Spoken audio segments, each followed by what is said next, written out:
Yes, top of the morning. You know the vibes. You're rocking out with yours truly, Showtime Sizzle.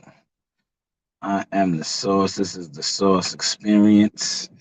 I'm going to drop some gems for y'all this morning while I wait to get loaded with asphalt because we are paving the roads. I am part of the paving crew today, so I have a little bit of time. Um, Salute to Deontay Wilder, you see, and shout out to my guy WCS for the excellent photos. But yes, yesterday was the unveiling. I said revealing, unveiling of his statue in his hometown, Tuscaloosa, Alabama. Man, I got more pictures to share. I'll probably do that throughout the day. Um, yeah, man. Shout out to Wilder, his family. He had all his kids with him, his daughters, and they got to share in that moment. That's a dope thing. Dope thing for him. He's pretty much memorialized now. Because that statue is forever. You know? Um, he's talking about coming back. I think that's a smart play. Um, Number one, Tyson Fury's retiring, and I think he's the only heavyweight realistically that could beat Wilder in the game. You got young guys coming up, but they are going to use the term that they're not ready, their time will come. And as far as like the current crop, I think he beats Usyk. I definitely think he beats Anthony Joshua, knocks him out. You know, but that's just my source, and that's just my thoughts. Well, yeah, let's get to what I titled this: "How to Stage an Event, aka the Duking of the Numbers." Now we all know there's a major event going down in New York, Brooklyn to be exact, this weekend. Um, Yesterday was the media workout. Um, Shout out to Leonard Ellaby. Leonard Ellaby constantly refers to it as an event, not a fight, but an event. And you know how you stage an event? You duke the stats, you duke the numbers, things of that nature. Now, when you say, what do you mean by duke? Um, Quite frankly,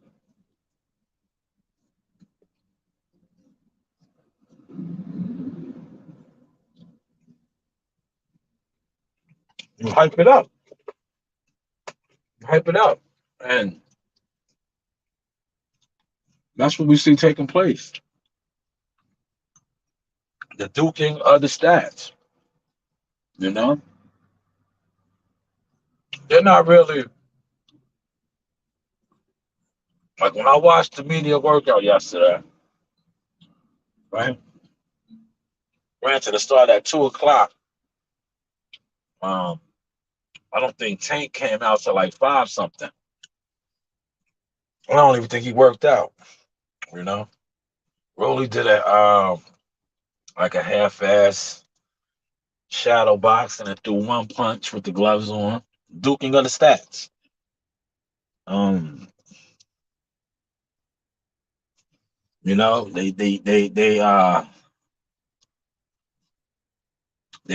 want you to think it is bigger than what it is. That's the duking of the stats. Like when he arrived, they try to make it seem like it was millions of paparazzi out there, ready to get their photo ops as he walked into Gleason's. Um, but the actual cards, right? The actual fight cards. I noticed this with they recycle a lot of fighters, man. Because Spike Sullivan or whatever, Jack Sullivan, He's fighting Lara for a, a WBA middleweight belt. Um, in the co-main event. That's the co-main event. And then the main event, you got Tank and Rolly fighting for another WBA belt, which is it has to be a secondary belt because all the belts at 135 will be fought for the following week in Australia because uh, Gambosa has all the belts other than the WBC. So the duking of the stats. See, they are promoting this and marketing this fight as if it is a world title fight. But how can it be a world title fight when I just said to you that Gambosas and Devin Haney are fighting for undisputed the following week? The duking of the stats. But this is nothing new. This is what goes on in the game. You see it on YouTube, social media, duking of the stats, making it seem like it's bigger than what it is, right? Now I say that to say this, right? Um, they knew that by them coming to New York, especially Brooklyn, the Barclays Center, that New Yorkers are so thirsty that they could pull this off in New York. Because the Barclays Center, granted, it had the Triller, I think it had another fight, but they haven't been um, having no boxing events since I think like March, right before the shutdown, the pandemic. I believe it was the Polish kid. He got stopped. That was the last major event at the Barclays Center, right? So now they knew, right, by coming back to New York, especially Brooklyn, they're gonna get all the thirsties. You know, when I say thirsty, I don't mean it in a bad way. I'm just saying like they're gonna get all the thirsties to come out because they want to be a part of the event. Granted, they don't care about the actual fight card because if they did and they listened to what how Leonard Ellaby was trying to hype it up and say how New York hasn't had a fight and this magnitude events, that's wrong. That is wrong. That is wrong. Since New York opened back up, it's been countless fights.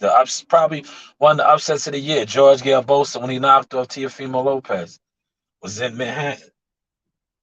Was in Manhattan. You know, uh, the biggest fight in women's history a couple weeks ago was at the Garden. So the duking of the stats is what's going on, man. Here you have a guy, Brandon Tank Davis. He wants the big fights. We'll get to him in a second. He's flipping back and forth whether he's gonna leave or not leave.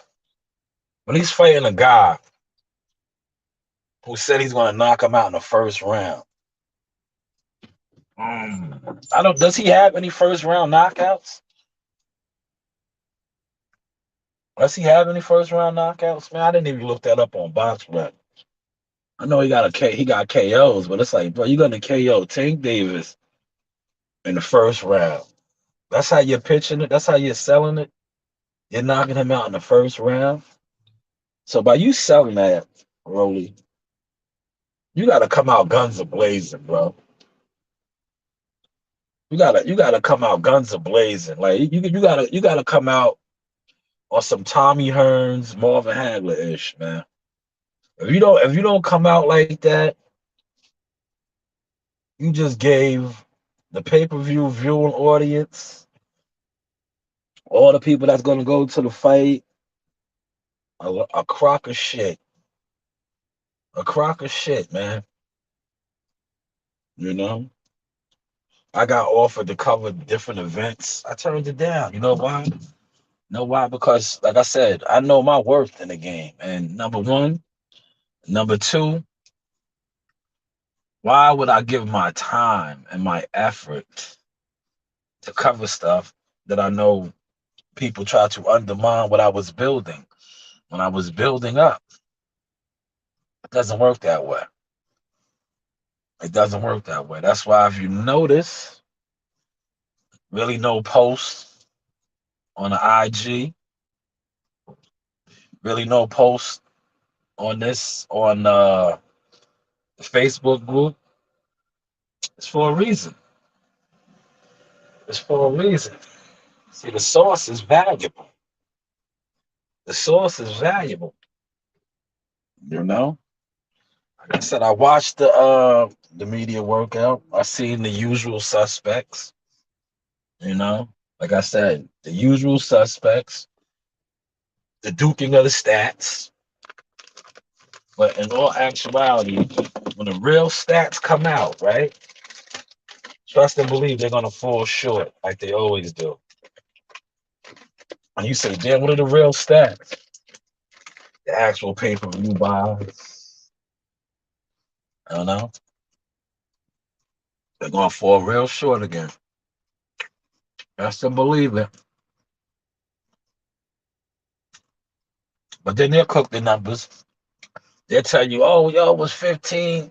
He had 15,000 in the Barclays Center. How many tickets are y'all comping? How many tickets are y'all comping?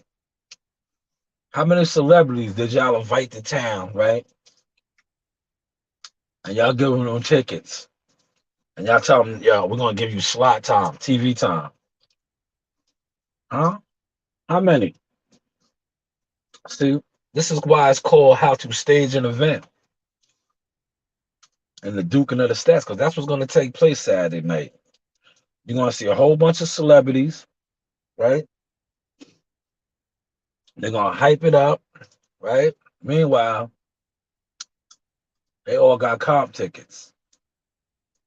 But the thirsties, right? The actual thirsties are gonna be the ones paying for the event, right? Not only are they paying for the event, how many local Brooklyn fighters are on this card? How many? How many local Brooklyn fighters are on this card? A local Brooklyn fighter, right? Brooklyn fighter could have been on this card, right? Look what they did though. He fought last week in Phoenix, Arizona. Phoenix, Arizona. Phoenix. He could have been on the undercard on Saturday. He's from Brooklyn.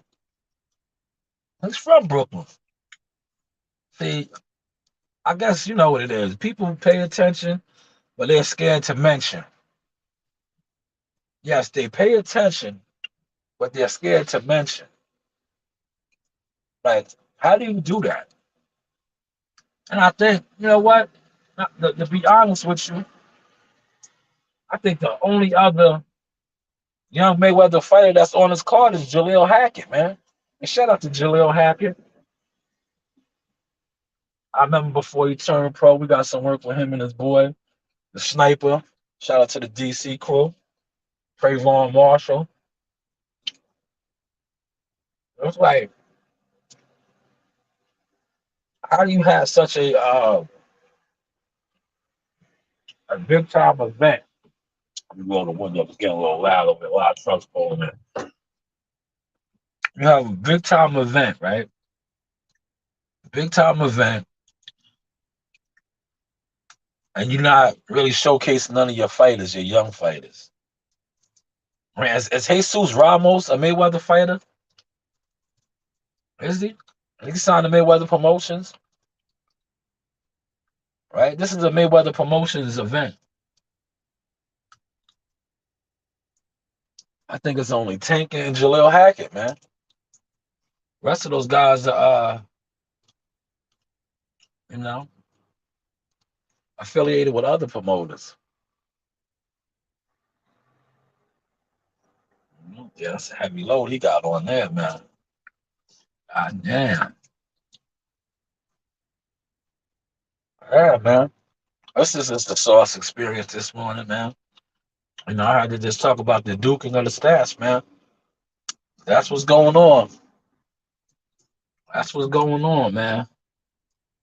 You got the American Dream as the co-main event. 30, what is he? 37 years old, 39 years old fighter. Man, that's why I said I didn't want no parts of the action. Nah, I'm good. I sit this one out, boss, man. Oh, I don't want no parts of the action. It was a time and a place.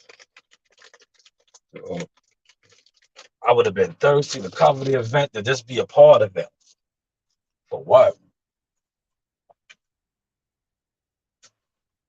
We got major fights on the horizon. After the event leaves town, I think we got back-to-back fight weeks in June.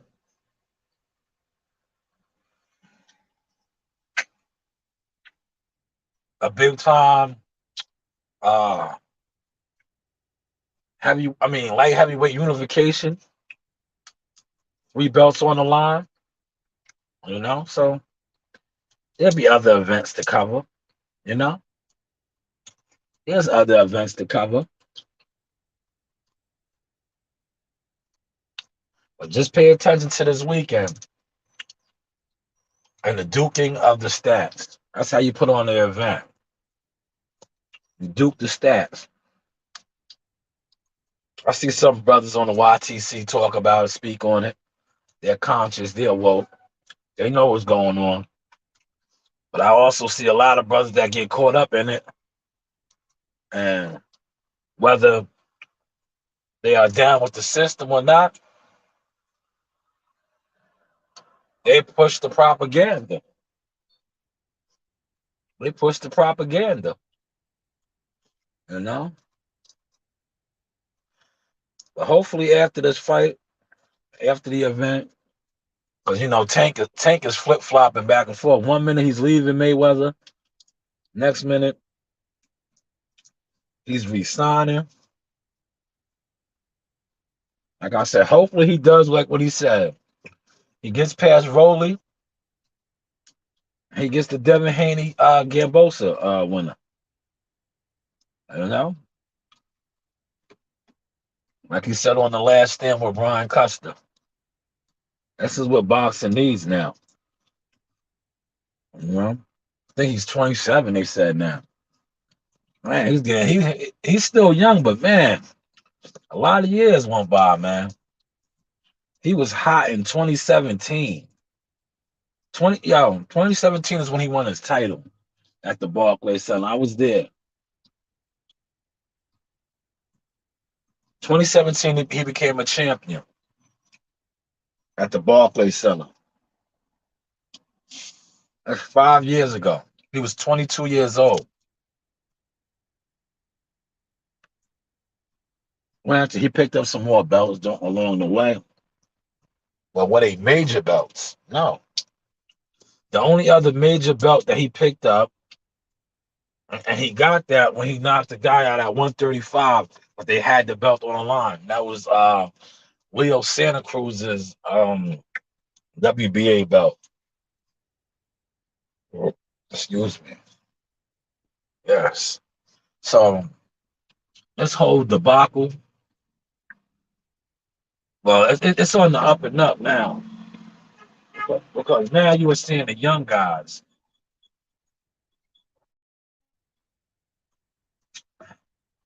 The young guys are marching, man. Devin Haney looking to become undisputed at 22 years old. Shakur Stevenson, 23, 24, already a unified champion. So things are looking good, man. Things are looking all right. But yes, I'm going to wrap this up. Hopefully, y'all enjoyed this sauce. A little 20 minutes. Nothing too long. I'm gonna just sit back and wait for the call. You know the vibes, man. You've been rocking out with yours truly, Showtime Sizzle. I am the sauce.